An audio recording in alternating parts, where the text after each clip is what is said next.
Soko oza na posola na makambo nyonso ya Boyoma Kisangani. S'abonner na kati ya KB TV. On découvre makambo oyo ezali kobombana. KB TV. KB TV. KB TV. KB TV. KB TV. KB TV. KB TV. KB TV D143. La chaîne 100% Yeto.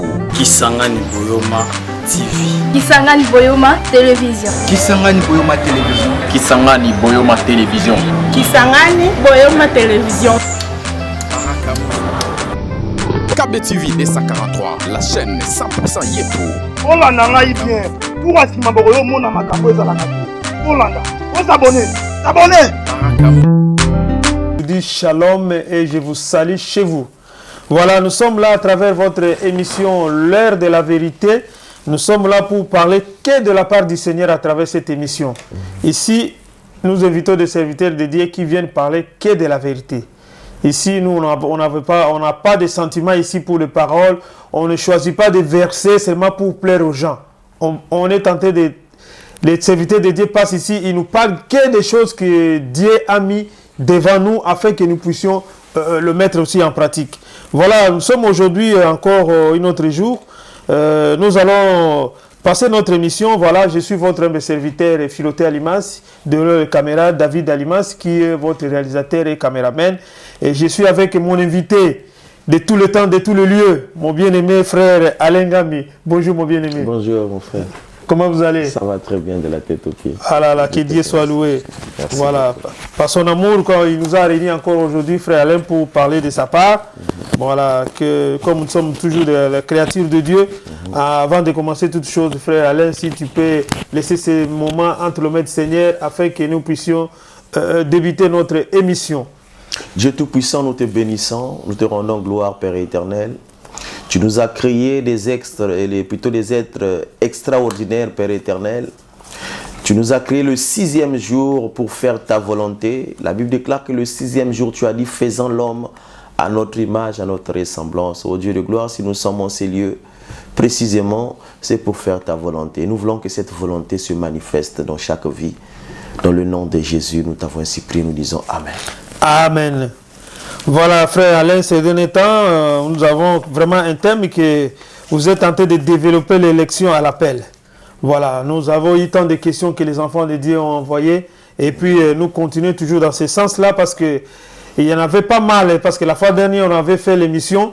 Ben, comme l'État était déjà réparti, donc là, aujourd'hui, on va reprendre encore d'autres questions que les enfants de Dieu ont envoyées. Donc, vraiment, ces questions-là, ben...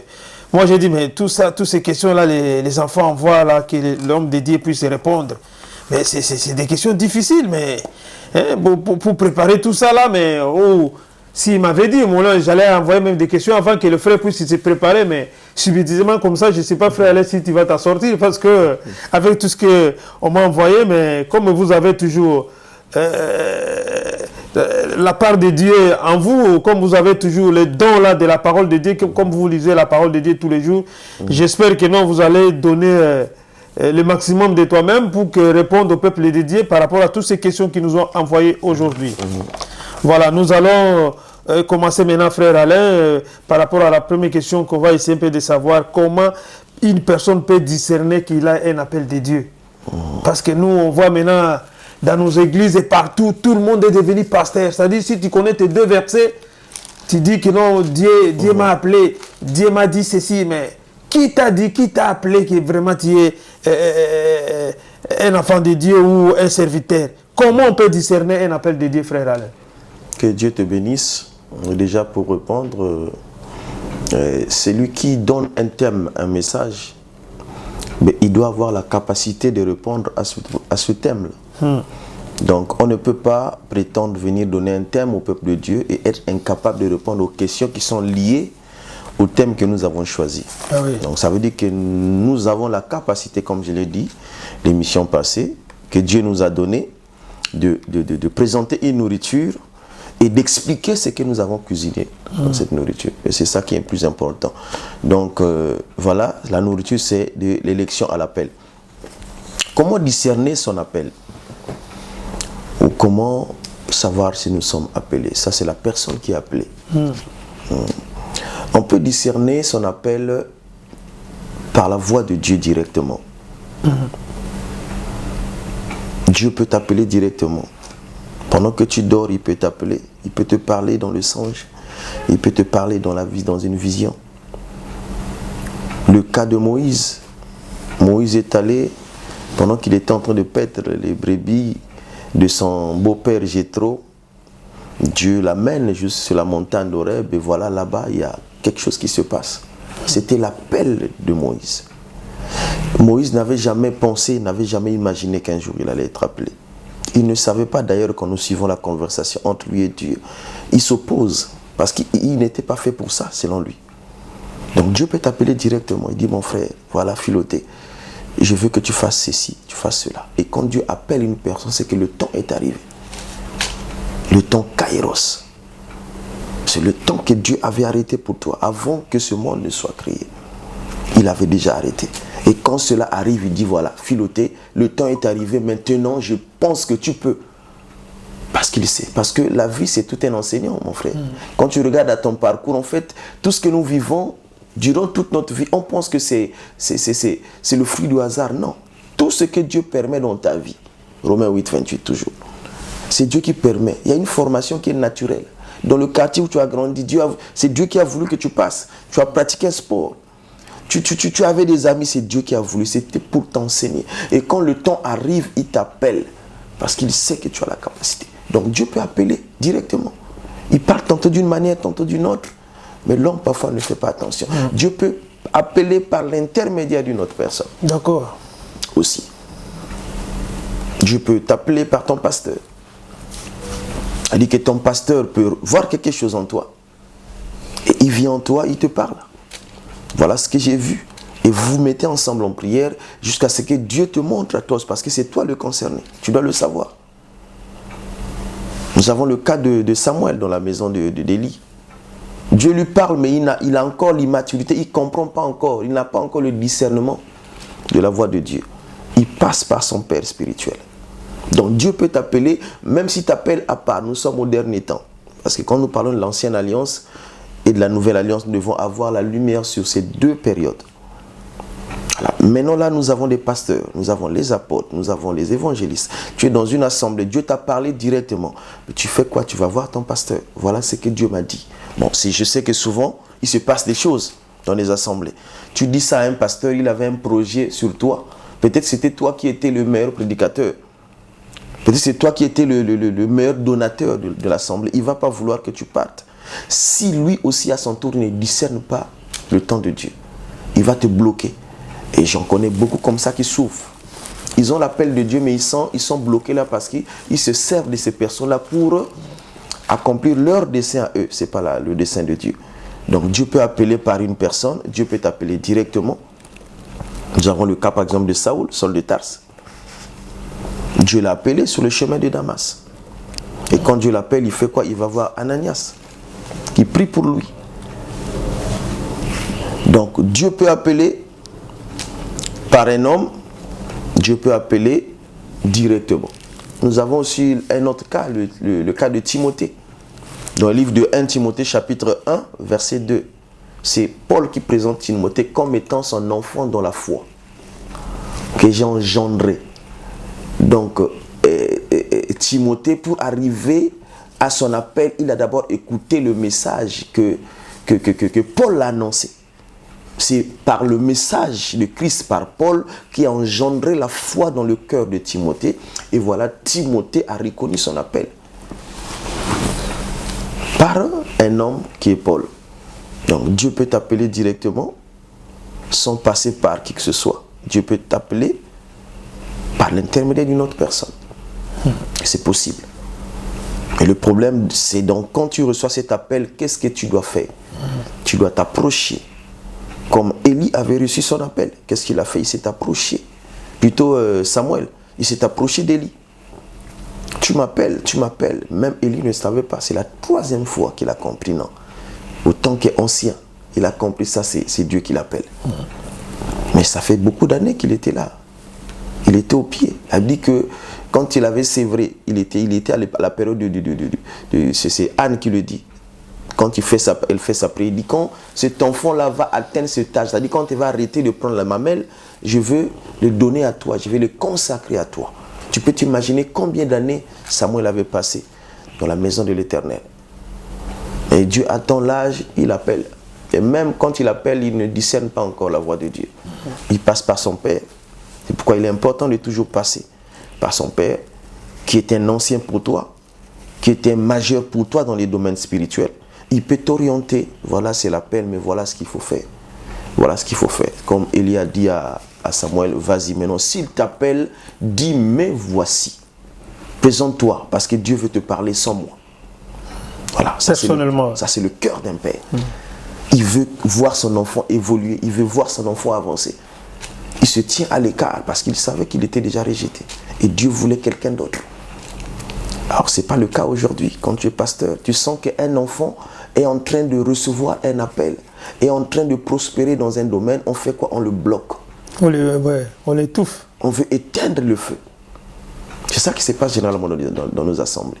Or, quand Dieu appelle, tu dois laisser libre. Et nous reviendrons plus tard, je t'ai dit la fois passée, sur la définition de l'église. L'église n'est pas un local. Et c'est important de le savoir. Mon église, je veux que tu restes dans mon église. C'est un problème aujourd'hui, même quand tu vas aller prier dans une autre assemblée locale. Et on te prend pour un traître. Parce qu'on dit que quand tu es dans une église, tu dois rester là. Tu ne peux pas aller écouter un autre message. Mais comment tu vas écouter un apôtre parler? Comment tu vas écouter un docteur parler? Comment tu vas écouter un évangéliste parler? Or, les dents, pour que tu sois édifié, c'est ce qu'il dit dans Ephésiens 4, 11. Pour que nous soyons édifiés, nous devons écouter les 5 ministres. Tu n'as que le pasteur avec toi qui te parle. C'est le ministère pastoral. Comment tu peux être édifié si tu n'as que le don pastoral? Il faut écouter. Il faut qu'il y ait une diversité des dons pour édifier le corps. Tu m'as ouvert un peu quelque chose là, donc tu as parlé quelque chose de très très capital là. J'aimerais un peu savoir. C'est-à-dire, comme vous avez parlé là, dans une église, bon, il y en a beaucoup des enfants de Dieu, et quand on parle de l'église, ils voient le bâtiment. Ils cherchent dans notre église, ils ne voient que le bâtiment. Bon, normalement, logiquement, quand on parle de l'église d'abord, c'est la personne lui-même, la personne eux-mêmes, toi-même, tu es l'église. Mais quand les gens commencent à considérer l'église sur le bâtiment, mais ça c'est encore grave. Là, vous avez parlé de quelque chose de très important, on aimerait un peu savoir. Est-ce que dans une église, est-ce que quand on trouve que le pasteur, normalement, on doit trouver quoi? Un pasteur, un évangéliste, un apôtre, je ne sais pas, comme on a dit dans la Bible, les 5 ministères, normalement, on doit trouver ça dans l'église. Si on n'a pas les 5 ministères, on n'a que le pasteur, par exemple, avec un évangéliste, ben, on n'a pas un docteur, on n'a pas un apôtre. Est-ce que cette église-là a rempli les conditions de la parole de Dieu ou devant Dieu? Les ministères, c'est dans le corps de Christ. Oui. Donc, dans le corps de Christ, l'église universelle, l'église mondiale, l'église de Jésus qu'il a bâti sur la terre, il doit avoir ces 5 ministères. Ok. Pour édifier l'église, il doit avoir les 5. Maintenant, là, tu parles de l'église locale. Dans l'église locale, on peut avoir un pasteur. Maintenant, il faut que le pasteur soit ouvert avec d'autres ministres. Ah ben oui, parce que même le pasteur, lui, il a besoin d'écouter un docteur. Sinon, il ne s'édifie pas. Parce qu'il fait partie de l'église. Un docteur a besoin d'un évangéliste. Un évangéliste a besoin d'un prophète. Donc, tu es pasteur dans une église locale, tu dois penser aux 4 ministres qui restent, les inviter dans ton assemblée. Tu peux inviter un docteur qui est dans une autre assemblée, venir aussi nourrir tes enfants. Tu peux inviter un évangéliste dans une autre assemblée, venir aussi partager le don que toi tu n'as pas. Parce que la capacité là, tu ne l'as pas. Tu ne peux jamais enseigner comme un docteur, jamais de la vie. On peut lire le même verset. Tu peux passer 10 ans sur un verset, mais c'est lui qui est appelé pour ça. Il lira pendant 1 minute, il aura la compréhension à la minute. Parce que c'est son don. Et c'est ce que nous n'acceptons pas aujourd'hui dans nos assemblées. Donc tu peux être dans une assemblée locale un pasteur, mais il faut que tu sois ouvert. Si tu aimes bien tes enfants dans la foi, tu dois les édifier. Tu peux inviter, c'est pourquoi il est bien de collaborer. Si nous sommes une assemblée universelle, nous devons être bien avec tous les pasteurs, tous les docteurs. C'est ce qui étonne même les païens aujourd'hui, de voir que nous sommes des assemblées locales, mais les pasteurs ne s'entendent pas. Comment tu peux inviter un autre pasteur? Sous prétexte qu'il vient dans mon église, il va voler mes âmes. Mes âmes. Waouh. Tu as créé des âmes. Tu comprends ça? Mais si, en temps normal, nous devons inviter dans une église locale.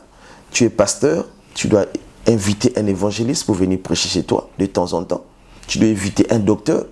Et c'est ça aussi qui fait la différence. Et les enfants comprendront, non, notre Père, il nous aime. Parce qu'on comprend. Et un enfant de la maison, frère, tel que mes enfants que j'ai engendrés, même si tu les offres 1 milliard aujourd'hui, ils ne vont jamais négliger leur paternité. Ils ne vont jamais me nier. Parce que je suis dans leur sang. Ils sont dans moi. Donc je ne dois pas avoir peur. Parce que c'est les enfants que j'ai engendrés. Un homme comme Timothée, il rencontre un autre Paul quelque part, qui lui prêche la même nouvelle. Et il va renier Paul pour suivre ce Paul-là. Non. Il va toujours reconnaître que mon père dans la foi, c'est Paul. Donc on n'a pas à craindre, si, à moins que nous savons que nous n'avons pas donné la matière. Ce qu'il faut pour l'enfant. Parce que l'enfant, quand tu l'as, tu dois prendre soin de ton enfant. Tu dois nourrir cet enfant. Tu dois lui donner les moyens qu'il faut pour sa croissance. Si tu ne l'as pas fait, quelqu'un d'autre vient le faire, je crois que c'est un problème qui peut faire que nous ayons peur. Sinon, si nous avons fait tout ce qui est de notre mieux pour faire grandir cet enfant-là, même si un autre papa arrive, lui donne ce qu'il faut, il ne va jamais te quitter. Il va rester avec toi parce que tu es son père. Donc voilà un peu, c'est un conseil que j'ai toujours donné aux hommes de Dieu. Tu sens que tu as le ministère pastoral. Il faut être ouvert avec d'autres ministres. Tu les invites chez toi parce que toi-même aussi tu as besoin d'être alimenté par la doctrine. Tu as besoin d'un apôtre pour t'édifier parce que tu fais partie de l'église. Donc dans une assemblée, il n'est pas obligatoire d'avoir les 5 ministres en même temps dans l'assemblée, mais on peut avoir un seul ministre, mais aussi considérer l'église corps de Christ. Parce que je crois que c'est aussi par manque de considération de l'église corps de Christ que nous limitons à l'assemblée locale. Quand nous considérons, nous avons par exemple à Paris un pasteur, Philippe. Nous avons par exemple en Belgique un pasteur qu'on appelle, un docteur qu'on appelle Kama. Nous avons au Congo un apôtre qu'on appelle Firmin. Quand nous les considérons tous, nous avons une assemblée locale, mais nous pouvons penser à les inviter, organiser les séances. Nous avons les dîmes dans les assemblées, nous avons les offrandes. Payer un billet à un serviteur de Dieu pour venir prêcher l'évangile, ça ne coûte rien du tout. On peut s'organiser, voilà, on invite tel pasteur. Il va venir nous alimenter pendant une semaine, il va nous parler sur tel. Et le mois prochain ou 2 mois plus tard, on invite un autre. Au fur et à mesure, c'est pour édifier l'église. Tous les jours, on n'est pas appelé à manger le haricot, tu vas te fatiguer, frère. Tu manges que le pain, mais tu auras même un problème digestif, frère. Quand tu écoutes, tu manges le pondou, comme on a l'habitude de manger, on mange le haricot, on mange un peu le foufou, on fait un peu le... C'est ce mélange-là qui fait la diversité dans la cuisine, frère. Mais un pasteur, il a son... On va parler du ministre et du ministère. C'est, je crois, la prochaine émission que nous allons parler. Un pasteur, c'est lui qui est appelé à paître des brebis. Un évangile, c'est lui qui est appelé à aller chercher pour ramener à l'église. Le docteur, c'est faire asseoir. L'apôtre, c'est mettre en place la doctrine, contrôler la doctrine. Et si toi, tu n'as que la nourriture pour paître les brebis, mais qui va faire asseoir la doctrine? Qui va contrôler la doctrine chez toi? Il faut qu'il y ait tous ces éléments-là dans une assemblée locale. On peut les inviter. De temps en temps, ils viendront, ils vont nous donner ce qui est nécessaire pour notre alimentation. Moi, j'ai béni Dieu pour mon pasteur. Dans l'église où j'ai grandi, si j'ai connu beaucoup de serviteurs de Dieu, c'est par mon pasteur. Il nous a ouvert les portes avec les hommes de Dieu. Il y a des fois, il reste 1 an, il ne prêche pas. Que c'est que d'autres personnes qui viennent prêcher dans l'assemblée. Il les invite, ils viennent, ils parlent, et vous écoutez, et ça vous fait du bien. Et il nous conseille ça. Tu ne peux pas, je peux quitter l'assemblée un dimanche, je peux dire à mon père, voilà, je vais aller écouter parce que j'ai appris qu'il y a tel pasteur qui arrive dans telle assemblée. Je voulais aller écouter le don qu'il a en lui. Mon pasteur ne fera rien. Au contraire, il va m'encourager de le faire. Mais s'il m'empêche de le faire, ça veut dire qu'il y a un problème. Il est contre ma croissance. Mon frère. Frère, je t'écoute parce que tu sais un peu, il y en a dans nos églises. Il y en a des églises où, par exemple, un pasteur, il invite un apôtre, je ne sais pas, un docteur pour venir prêcher dans son église. Et après, l'entretien du pasteur avec l'invité qui va venir, je sais pas, donner le séminaire à l'église ou la prédication, ben, il lui donne des conditions. Tu ne peux pas prêcher de ça ici. Tu ne peux pas parler de ça ici. Tu ne peux pas dire ça comme ça. Est-ce que l'homme de Dieu est l'invité du jour? Est-ce qu'il va suivre ce que le pasteur lui dit? Ou soit il va lui dire, ainsi dit l'Éternel, ce que Dieu a envoyé. Est-ce que le pasteur aussi... Bon, on a déjà vu aussi le pasteur, et il coupe même le message de l'apôtre, parce qu'il a parlé des choses qui étaient interdites de parler, parce qu'il ne peut pas dire des choses comme ça dans l'église, parce qu'on était en coulisses. On s'est attendu qu'il ne faut pas parler de ça ici. Mais toi, tu as parlé de ça ici. Bon, voilà. À ce moment-là, comment ça va se passer? Nous sommes là, nous sommes l'église. L'église est basée sur la vérité. Et la vérité, on n'a pas besoin de chercher les définitions sur la vérité. La vérité, c'est la vérité. Tu as vu Jean-Baptiste, étant qu'évangéliste, il est mort pourquoi? Il a été décapité parce qu'il disait la vérité. Donc, celui qui a la sémence de Dieu ne peut que dire la vérité. Et déjà, tu m'invites chez toi et que tu me dis ça ne dit pas. Un vrai serviteur de Dieu ne vient pas, il ne viendra pas. Ne viendra pas. Parce que tu bloques la mouvance. La Bible dit que c'est poussé par le Saint-Esprit que les hommes ont parlé. Ce n'est pas par toi, ce n'est ni par moi. Il y a des choses qu'on n'a pas préparées, tu vois, on pose la question, c'est Dieu qui parle parce qu'il veut nous édifier. Donc tu poses ces conditions, ça ne dit pas tu es qui pour limiter la parole de Dieu. On invite un homme de Dieu, on peut, comme on faisait chez nous, par exemple, on avait des coutumes d'expliquer à l'homme de Dieu qui viendra la situation de l'église. Parce que nous devons donner, communiquer la parole de Dieu par rapport à l'actualité. Ça, à la rigueur, tu peux le faire. Voilà ce que je traverse. Il y a des membres de l'église qui quittent l'église. Je ne sais pas pourquoi, mais est-ce que tu peux nous alimenter? L'homme de Dieu va prier chez lui, va préparer un message, et il viendra, tu ne lui dis pas ça, ne dis pas ça, ne dis pas. Si tu es en erreur, si on te dit ton erreur pendant la prêche, c'est la parole de Dieu, tu dois l'accepter. Tu dois l'accepter. On ne limite pas la parole de Dieu, ce n'est pas biblique. On dit la vérité. Et la vérité, ce n'est pas pour toi, c'est pour tout le monde. Ce n'est pas pour toi. Donc c'est pourquoi même il y a dans des assemblées où tu as la parole, tu veux dire quelque chose, mais tu sais que si tu dis ça, il y a un tel qui est concerné. Tu dis ça, il y a un tel qui est concerné. Et là, nous bloquons la mouvance du Saint-Esprit. Où est le Saint-Esprit? Où est la liberté? Voilà, donc nous devons être libres. Tu invites une personne, il n'y a pas de limite à faire, tu lui dis ce qu'il a dit, il doit prêcher. Et si tu es sûr de la base, parce que le problème c'est au niveau du fondement, si tu as bien éduqué ton enfant, quelle que soit l'éducation qui viendra, on a parlé des juifs, et tu prends un juif aujourd'hui, tu lui donnes tout ce que tu peux lui donner, il ne va jamais renier ses origines, parce qu'il connaît qui est. On l'a appris ça. Et si tu dis Seigneur plutôt dans la maison de Dieu, il faut savoir les donner ce qu'il faut. Que Dieu te bénisse. Merci beaucoup mon bien-aimé frère Alain par rapport à l'éclaircissement de cette parole. Voilà, nous continuons et puis nous avançons tout doucement avec notre émission. Bien-aimé frère Alain, on veut un peu savoir, comment on peut découvrir qu'on a l'appel de Dieu dans notre vie? Comment découvrir que nous avons l'appel de Dieu? Comment le découvrir? Que Dieu te bénisse. Je crois que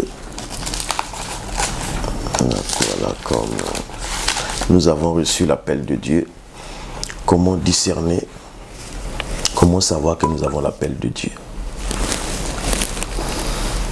Attends, je cherche un passage là,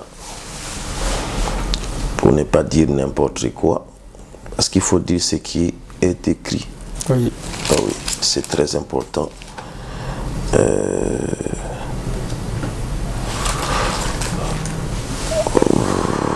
Voilà.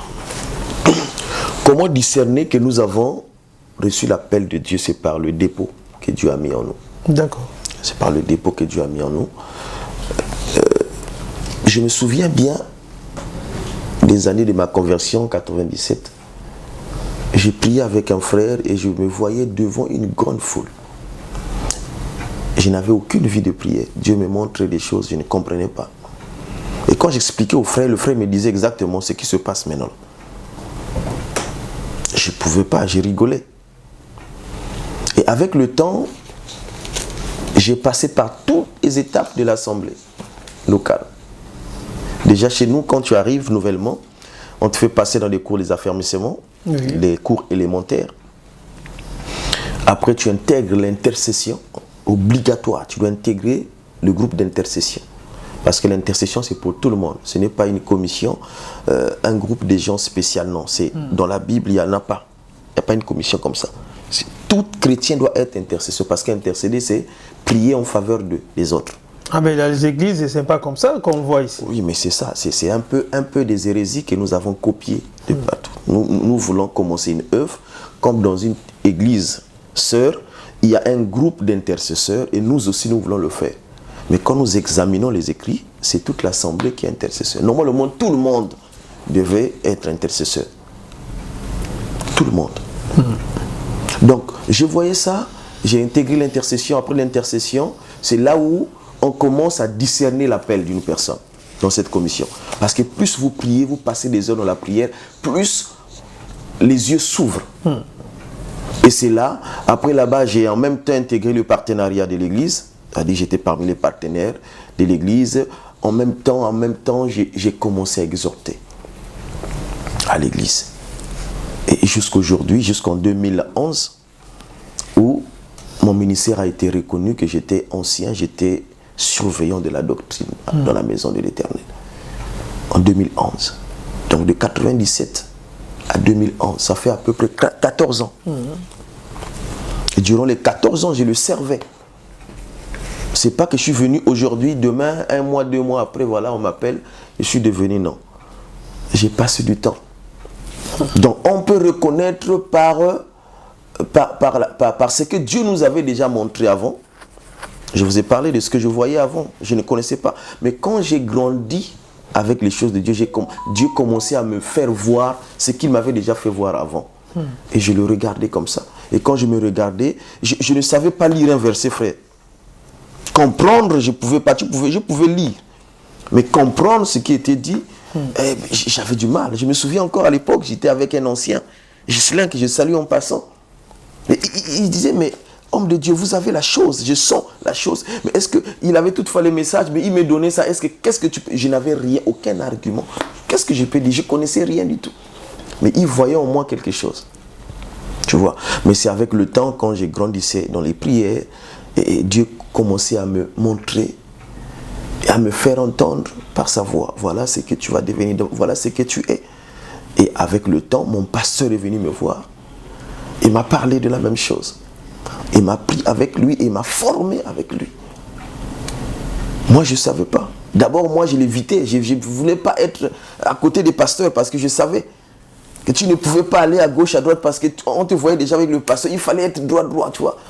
Et le pasteur m'a appelé, j'ai grandi avec lui, il m'a appris comment ça se passe. On a fait des cours, on a fait ceci, on a fait cela.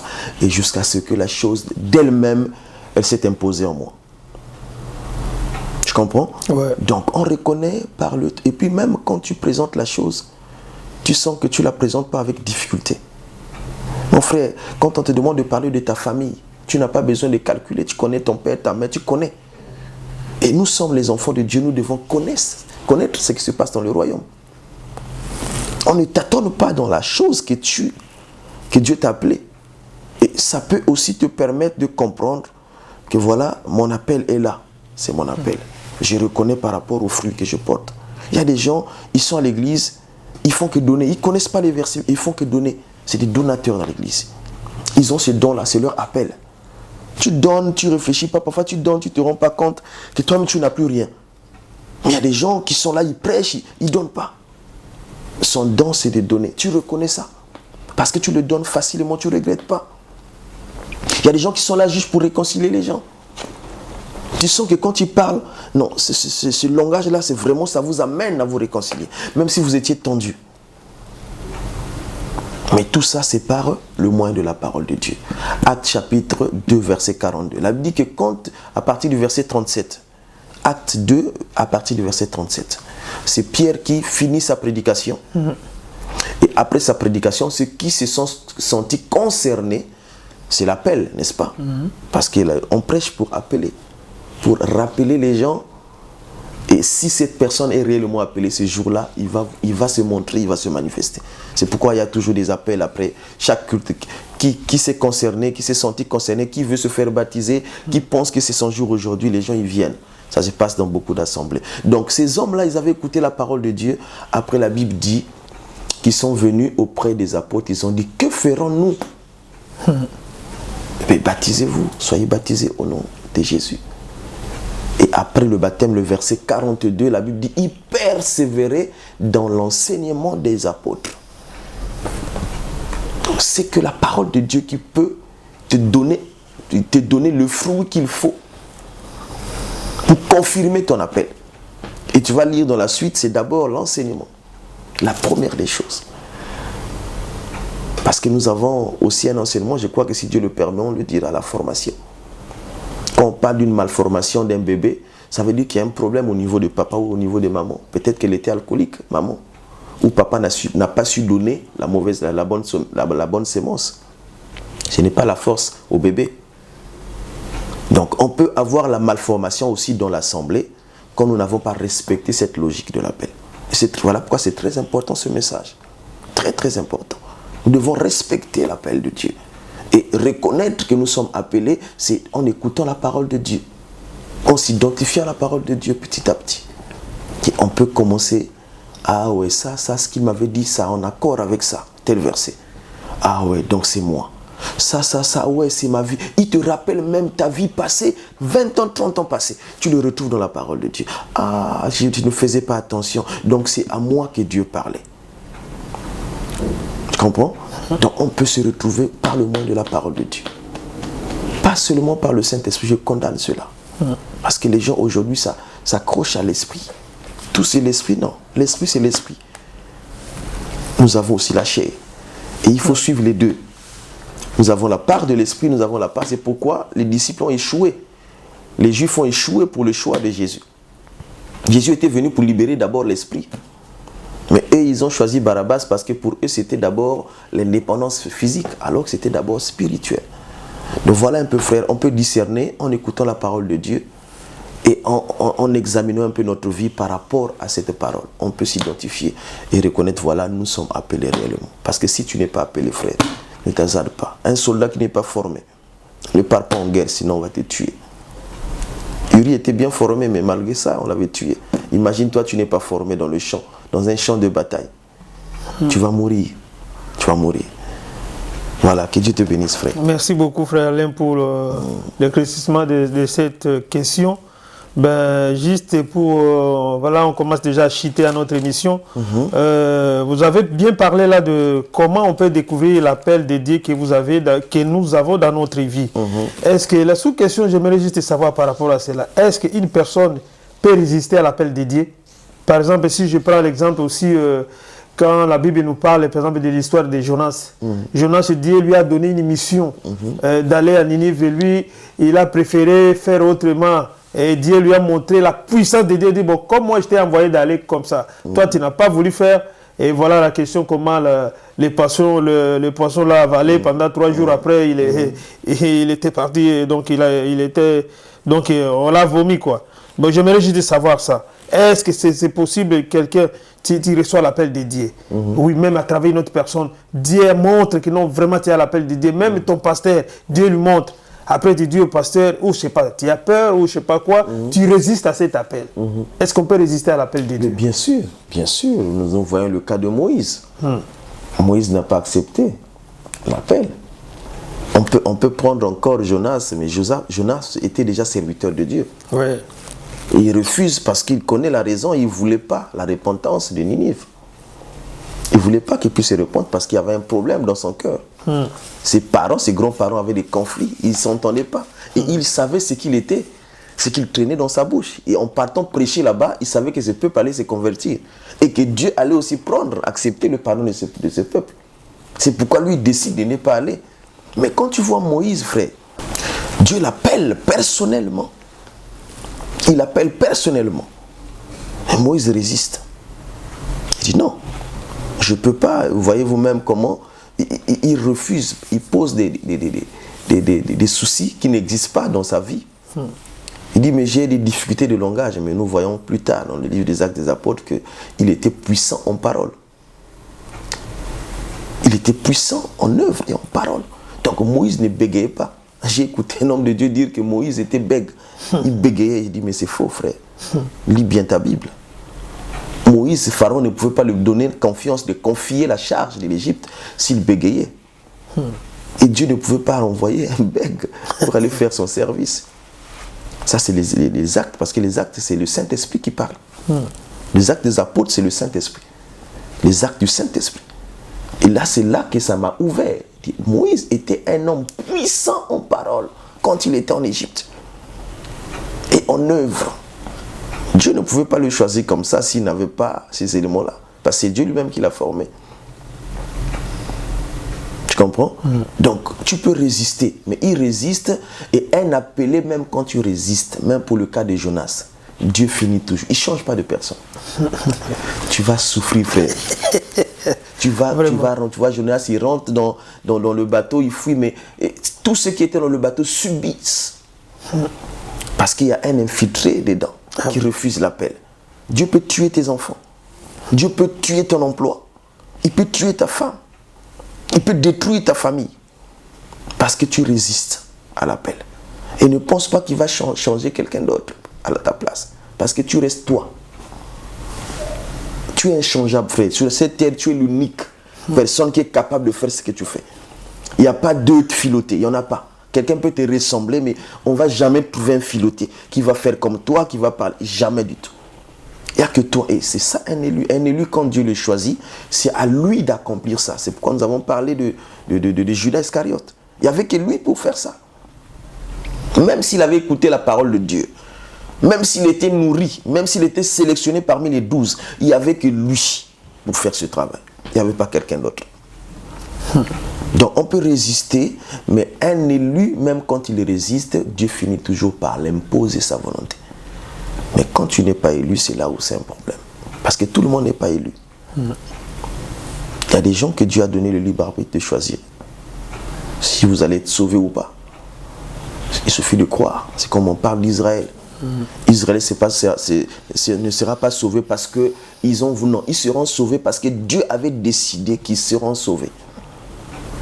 C'est l'aveuglement, la période qu'ils sont en train de traverser.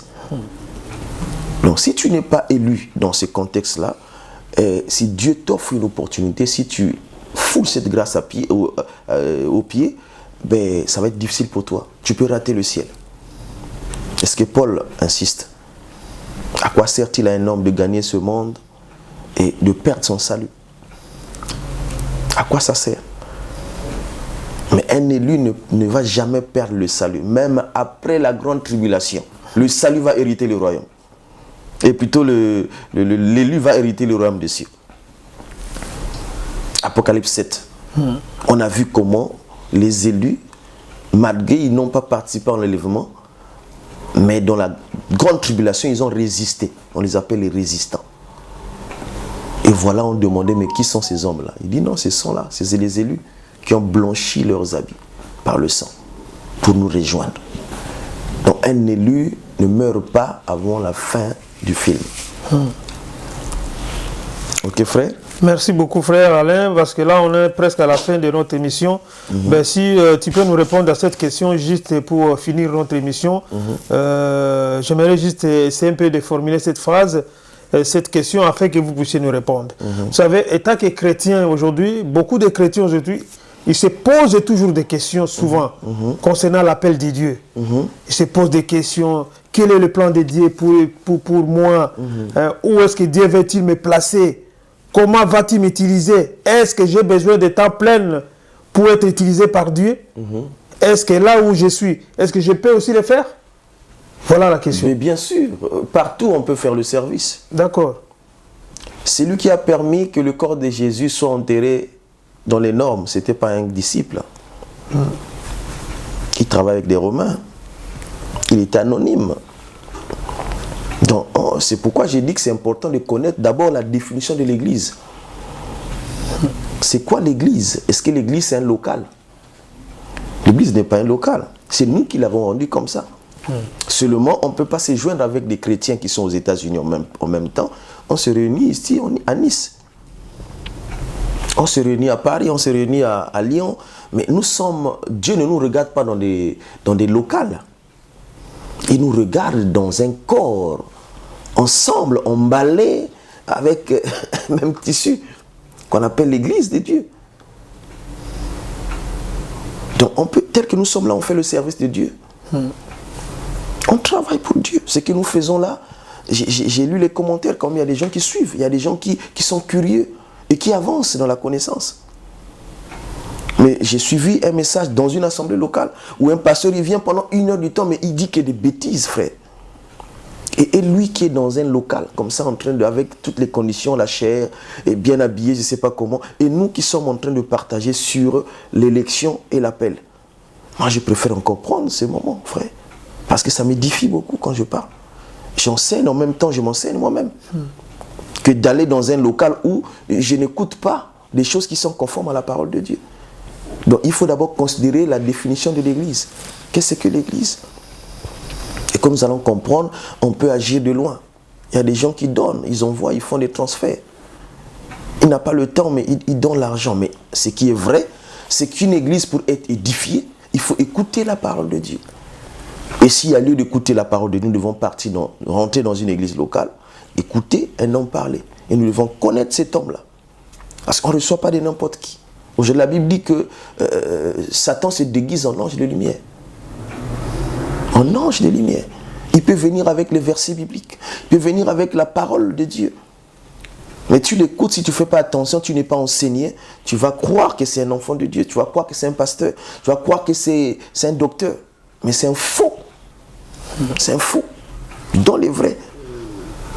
Ce que Satan a fait, il est venu devant Jésus, c'est l'exemple. Il a parlé, il a donné des versets bibliques. Pourtant, les versets existent dans la Bible. Mais Jésus, connaissant la parole, parce que lui-même, il était la parole, il a dit, il est aussi écrit. Il est aussi écrit. Donc, si tu n'as pas le aussi là, eh bien, tu vas être entraîné partout. Tu comprends? Et ce que j'allais aussi inciter là-dessus par rapport à la question, c'est quoi? C'est la formation. Ok. La formation. Quand nous sommes appelés, nous devons accepter la formation. C'est très important, frère. Et nous avons pris Actes chapitre 2, verset 42. Ça nous parle de la formation. La formation, c'est une période où, parce que Dieu n'envoie pas sans préalable préparer celui qui l'envoie. Nous prenons le cas de Moïse. Moïse était élu de Dieu, était choisi par Dieu. Et quand nous voyons l'intervalle entre l'élection d'Élie et plutôt je parle de Moïse, quand nous voyons l'intervalle entre l'élection de Moïse et son appel, ça fait 80 ans. J'ai calculé ça, 80 ans. Mais avant cela, il s'est passé des choses. Il y a eu des enfants qui ont été tués. C'était la volonté de Dieu. C'est pourquoi nous devons faire attention à la volonté de Dieu. La volonté de Dieu peut être contraire à ce que nous pensons. Les bébés, jusqu'à 2 ans, ils étaient tous tués. Et Moïse se retrouve dans le Nil, dans un panier comme ça, et il se retrouve dans le camp adverse, là où la loi est sortie. C'est là où Moïse se retrouve. Il est élevé là-bas pendant 40 ans, en train de maltraiter ses propres frères. C'était la formation de Dieu. Après 40 ans, il se rend compte qu'il n'était pas juif, il n'était pas égyptien, il était hébreu. Alors il veut faire sa justice. Il va aller de l'autre côté à Madian. Il va passer combien d'années? 40 ans avec Jéthro, le sacrificateur. Et quand tu prends les 40 ans en Égypte et les 40 ans à Madian, ça fait 80 ans. Et Dieu l'appelle. La formation. Quand nous parlons de Saul de Tarse, Saul de Tarse, avant que Dieu l'appelle, la Bible dit qu'il était au pied de Gamaliel. Il a appris. Paul, au tribunal, il parlait toutes les langues. Il n'avait pas besoin d'un interprète, il n'avait pas besoin d'un avocat. Il se présente comme étant juif, comme pharisien, comme romain. Il parlait toutes ces langues. Et être au pied de Gamaliel, c'est quelqu'un qui avait atteint une dimension qui pouvait être le représentant de la Torah, de la loi de Moïse. Il pouvait enseigner la parole de Dieu. Et quand il vient, quand nous remarquons quand il est venu, Dieu l'appelle, il n'a pas subi un enseignement comme les disciples ont subi les apôtres. Dieu l'appelle directement, il rentre dans son champ parce qu'il avait déjà la formation. Et quand, bien-aimé, Dieu nous appelle, c'est très important de le souligner parce que nous sommes beaucoup plus dans la mouvance du Saint-Esprit. Homme de Dieu, l'esprit est esprit, la chair est chair. L'esprit ne va jamais nous apprendre la langue française. L'esprit ne va jamais nous apprendre la langue anglaise. L'esprit ne va jamais nous apprendre la langue portugaise. Et ça, c'est nous, à nous de le faire. Tu es en France, tu veux prêcher en français, tu dois apprendre la langue française, frère. Tu es en Angleterre, tu veux prêcher en anglais, tu dois apprendre la langue anglaise. Et ça nous échappe beaucoup, nous les hommes de Dieu.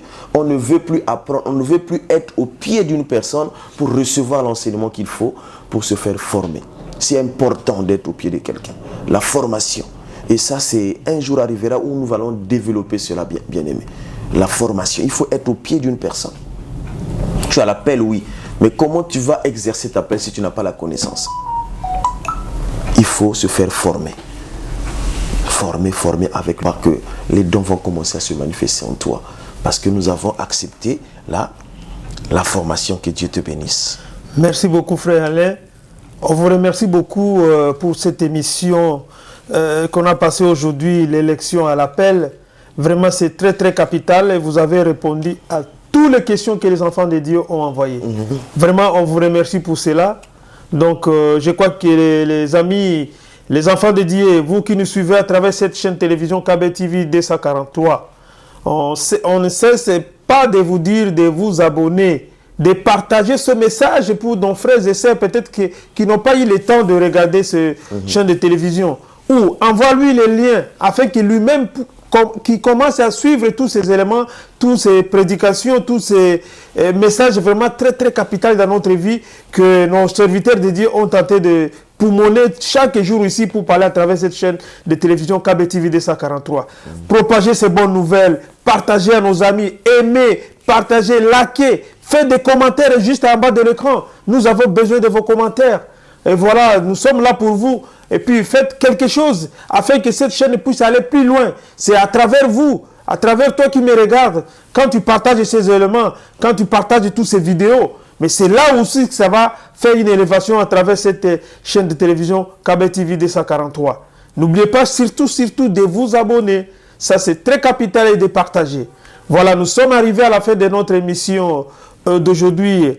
Notre bien-aimé frère Alain nous a vraiment nourri de la nourriture solide. J'espère que non, prochainement, si quelqu'un te pose des questions concernant l'élection et l'appel, vous avez toutes vos réponses et vos questions à travers cette émission. Rentre seulement, tu regardes et tu lui répondras sans problème. Voilà, que Dieu vous bénisse. Nous sommes arrivés à la fin. Et puis, si Dieu le veut bien, les jours à venir, notre serviteur, il nous donnera le thème. Je ne sais pas, frère, prochainement, qu'est-ce qu'on va parler On parlera du ministère et du ministre. Ah, ministère et du ministre, voilà. Le ministère et le ministre. Exactement. Vous avez entendu déjà le sujet que nous allons parler prochainement quand le serviteur de Dieu viendra. C'est quoi le ministère? C'est qui le ministre? Voilà. Préparez déjà vos questions. Vous avez entendu déjà le thème. Préparez vos questions afin que nous puissions préparer ça tranquillement pour poser ça à l'homme de Dieu. Voilà, que Dieu vous bénisse. Et voilà, j'étais juste votre humble serviteur Philoté Alimas qui vous a présenté cette émission à travers cette chaîne télévision KB TV 243. Et derrière les images, c'était notre bien-aimé frère, réalisateur David Alimas qui nous a tenu compagnie à travers cette émission. Et merci aussi à notre bien-aimé frère Alain qui nous a accompagnés. Que Dieu te bénisse, frère, encore, qui remplisse encore le vase qui est resté vide, afin qu'à la prochaine, que vous venez encore de nourrir le peuple de Dieu. Au nom de Jésus. Vraiment, il y avait un élément, homme de Dieu, oui, sur la formation. Ok. Parce que souvent, j'ai vu la question dans le groupe, et je me suis rendu compte qu'on a un problème pour la formation. D'accord. Nous prenons rien que l'exemple de Jésus. Jésus, c'était Dieu. Je crois à la divinité de Dieu, Jésus. C'était Dieu lui-même. Il vient, mais il prend le temps de formation pendant 3 ans et demi. Il forme les gars. ils pouvaient d'un coup les injecter le Saint-Esprit et que le Saint-Esprit travaille à leur place. Mais il les a formés en passant par ce qui est naturel pour les expliquer des choses spirituelles. Donc si nous considérons la formation, autant qu'Église, nous verrons les pasteurs, nous verrons les évangélistes, nous verrons les docteurs qui sont capables de donner ce qu'il faut aux enfants de Dieu. On ne va plus subir les malnutritions ou bien les malformations dans l'Assemblée de Dieu. Donc voilà un peu la pensée que j'avais pour clôturer par rapport à cela. La formation, nous devons accepter la formation. Il y en a de ceux qui pensent qu'ils sont déjà avancés, on les connaît déjà, ils n'ont plus le temps. Non, on a toujours le temps. Chez nous, je me souviens, il y avait un programme, il n'est jamais trop tard pour apprendre. Tu es vieux, tu n'as pas eu le temps d'aller à l'école, on donnait l'opportunité, on partait à l'école, c'est juste pour lire et écrire. Et nous avons des écoles aujourd'hui. Aujourd'hui, j'ai du mal à croire comment l'Église peut s'opposer aux écoles bibliques. Parce que Dieu n'apprend pas, on n'apprend pas Dieu. Je dis, mais c'est bizarre. Tu acceptes l'école, aujourd'hui tu parles en français parce que tu as été à l'école, mais tu refuses qu'il y ait une école qui peut exister pour aussi t'apprendre. Par exemple, l'histoire d'Israël, parfois l'histoire d'un peuple. Il faut aller dans une école ou être au pied de quelqu'un qui t'apprenne un peu ces choses-là pour que tu sois capable d'alimenter ce que Dieu a mis en toi. Sinon, on aura la chose, mais on n'aura pas la capacité de faire passer le message que Dieu nous a donné. Et le don peut mourir comme ça. Voilà un peu le conseil que j'avais à donner à la fin. En tout cas, que Dieu vous bénisse. La formation, c'est le problème qui tue l'Église aujourd'hui. On n'aime plus se faire former.